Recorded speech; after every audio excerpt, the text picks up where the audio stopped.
کہ تم بمز کے ذریعے سے اسکولز اور کالجز کو نہیں اڑا رہے ہو، اپنے بیٹوں کو تو نہ صحیح مگر پوتوں اور پروتوں کو تم اسلام کے خلاف ریبیلین پر اور بغاوت پر ابھار رہے ہو۔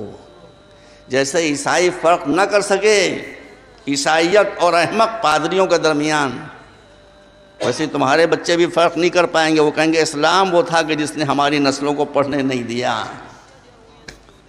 اسلام سے باغی ہو جائیں گے، یاد رکھیے، اسلام سے باغی ہو جائیں گے۔ اس لیے کہ قرآن کہتا ہے کہ ہر وہ شے اما ما ينفع الناس ويمكث في الارض، کوئی بھی شے صرف اس وقت تک باقی رہتی ہے جب تک اس کے ذریعے سے لوگوں کی مشکلیں حل ہوتی رہیں، لوگوں کو نفع پہنچتا رہے۔ جب اس کی نفع رسانی ختم ہو جاتی ہے ہم اسے ختم کر دیتے ہیں۔ تو اگر اسلام سے آپ نے خالی لوگوں کی مشکلیں پیدا کرنا شروع کی اور علم جو مسائل کے حل کرنے کی کنجی ہے اس پر پہرے بٹھا دیے، نہ کیجئے ایسا۔ میں آپ سے درخواست کر رہا ہوں، نہ کیجئے ایسا۔ عیسائیت نے کیا، دیکھ لیجیے نتیجہ کیا بھگت رہے ہیں۔ اب وہ اسے کفارے میں ہر چرچ کے برابر اسکول کھول رہے ہیں، مگر جو دھبا لگ گیا وہ دھبا لگ گیا۔ اور کیا یہ ہے سیکولرزم کی بیک گراؤنڈ، ری ایکشن ہے یہ، ایکشن نہیں ہے۔ اس کے بعد جب سرمایہ داروں نے، کیپٹلسٹ نے اپنے سرمایہ کے زور پر مزدوروں کو دبانا شروع کیا، غریبوں کا استحصال کرنا شروع کیا اور مظالم کی حد ہو گئی، تو ری ایکشن ہوا۔ اسی ری ایکشن کی شکل کمیونزم کی تحریک کی شکل میں آگے بڑھی۔ کمیونزم اٹھا تھا غریبوں کی ہمدردی میں، پونجی پتیوں کے رئیسوں کی دشمنی میں، مگر اس کمیونزم نے کئی لاکھ بے خطا انسان کو، کئی لاکھ بے خطا انسانوں کو بغیر کسی جرم کے موت کے گھاٹ اتار دیا۔ کیسے کیسے مارا اس کی تفصیل میں پیش نہیں کر سکتا آپ کے ساتھ، ورنہ بسیار اندر دنیا یزید، یک حسین نیز کو گردش شہید۔ حسین ایک نہیں ہے کہ جو شہید ہو جائے، یزید بھرے میں۔ سائبیریا کے برفستان میں جہاں برف ہی برف ہے سینکڑوں میل تک، وہاں جا کے ہزاروں لاکھوں آدمیوں کو ڈمپ کر دیا، نہ وہاں کھانا نہ وہاں پانی۔ اسی سردی میں جم جم کر وہ ختم ہو گئے۔ دیکھا آپ نے، چونکہ رد عمل کے طور پر یہ کمیونزم کی تحریک چلی تھی، اس لیے اس سے ظلم ختم نہیں ہوا، ظلم بڑھ گیا، اور اسی لیے کمیونزم ختم ہو گیا۔ جب ایک ملک نے دوسرے ملک پر حملہ کیا، یورپ میں مثلا جرمنی نے انگلینڈ پر حملہ کیا، تو انہوں نے اپنی قوم میں جذبہ دفاع ابھارنے کے لیے نیشنلزم کا سور پھونکا۔ دیکھا آپ نے، نہ وہ ملک حملہ کرتا نہ نیشنلزم کا موومنٹ چلتا۔ تو نیشنلزم بھی ری ایکشن ہے اس ظلم کے خلاف کہ جو کسی ملک نے دوسرے ملک پر کیا۔ یہ جتنے ازمز ہیں یہ عقل سے پیدا نہیں ہوئے، یہ جذبات سے پیدا ہوئے، یہ ایموشنز سے پیدا ہوئے ہیں۔ چرچ نے جب ظلم کرنا شروع کیا تو سیکولرزم پیدا ہوا، اور جب بادشاہوں نے ظلم کی چکی چلائی، تو اس کے ری ایکشن میں ڈیموکریسی پیدا ہوئی۔ کہ نہ تمہارے ہاتھ میں پاور ہوگا نہ تم ظلم کرو گے۔ مگر آپ انصاف سے بتائیے، آپ ایک مقدس مقام پر بیٹھے ہوئے ہیں، ایک مقدس جگہ بیٹھے ہوئے ہیں، اگر میں غلط کر رہا ہوں تو آپ ٹوک دیں مجھے۔ یہ جمہوریت جو اٹھی ہی تھی اس لیے کہ بے گناہوں کا خون نہ بہنے پائے، اب اس ڈیموکریسی کے ذریعے انسانوں کا کتنا خون بہا ہے اسے آپ تول سکتے ہیں؟ بتائیے مجھے، تول سکتے ہیں؟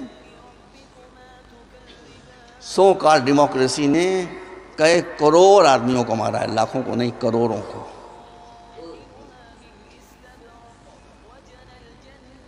دوسری جنگ عظیم، پہلی جنگ عظیم، اور آج بھی جو کچھ ہو رہا ہے یہ سب ڈیموکریٹک کنٹریز ہی کی طرف سے ہو رہا ہے۔ بس اب وقت کم ہے میرے پاس، تو اس لیے اسلام جسٹس کا مشن ہے، انجسٹس کا مشن نہیں ہے، اس لیے وہ کوئی ازم نہیں ہے، اس لیے وہ انسان کا بنایا ہوا کوئی نظام نہیں ہے جو ہمیشہ جذباتیت پر مبنی ہوتا ہے۔ اسلام is not also a religion۔ کیوں؟ اسلام دین ہے، دین ہوتا ہے وزڈم بیسڈ، دین ہوتا ہے وزڈم بیسڈ، ریلیجن ہوتا ہے ایموشن بیسڈ۔ سمجھ رہے ہیں؟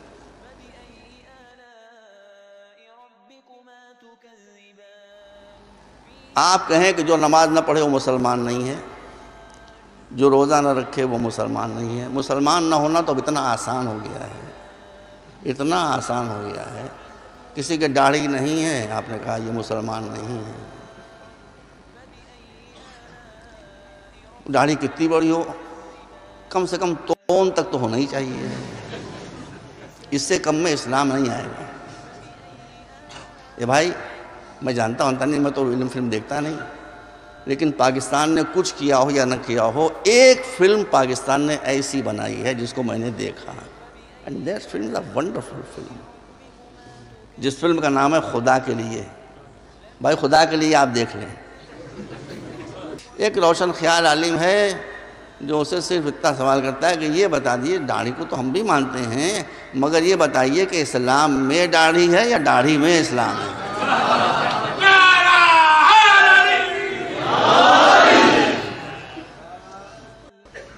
یہ ایکسٹریمزم ہے، یہ ایکسٹریمزم ہے۔ آج اگر میں اس علاقے میں جا کر یہ پوچھوں بھائی میں بالکل جاہل آدمی ہوں، یہ بتاؤ اسلامی تمدن کی علامت کیا ہے، کیا میں سمجھوں کون سا ملک ہے یا شہر ہے یا صوبہ ہے کہ جہاں اسلامی تمدن علاقہ زمین ہے، جہاں اسلامی تمدن پایا جاتا ہے؟ بھائی تو وہ کیا کہیں گے؟ وہ کہیں گے بھائی آپ ہندوستان سے آ رہے ہیں، کفرستان سے، آپ کو نہیں معلوم، ہم آپ کو بتاتا ہے۔ چاہے لوگوں کے گھر کچے ہوں مگر ماربل کی مسجد بنی ہو، وہ ہے اسلامی تمدن۔ کہیں گے کہ نہیں کہیں گے؟ بتائیے آپ، یہ خبر نہیں کہ آئندہ اس کا ریئیکشن کیا ہوگا۔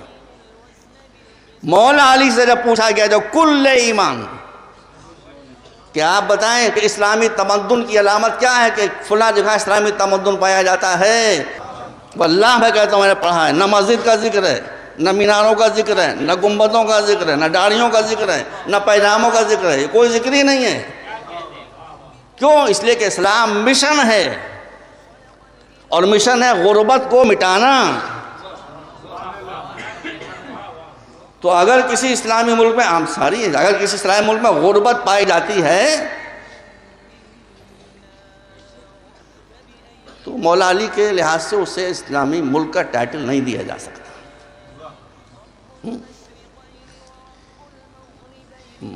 رسول ہوں یا مولا علی ہوں یا اور ائمہ اہل بیت ہوں، یہ جب کوئی کام کر لیتے ہیں تب کہتے ہیں،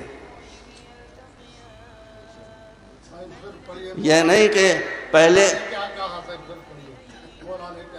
آپ یہ تو کھول لیجئے پہلے، اسی لیے آپ نے نہیں سنا، کھولیے تو پہلے۔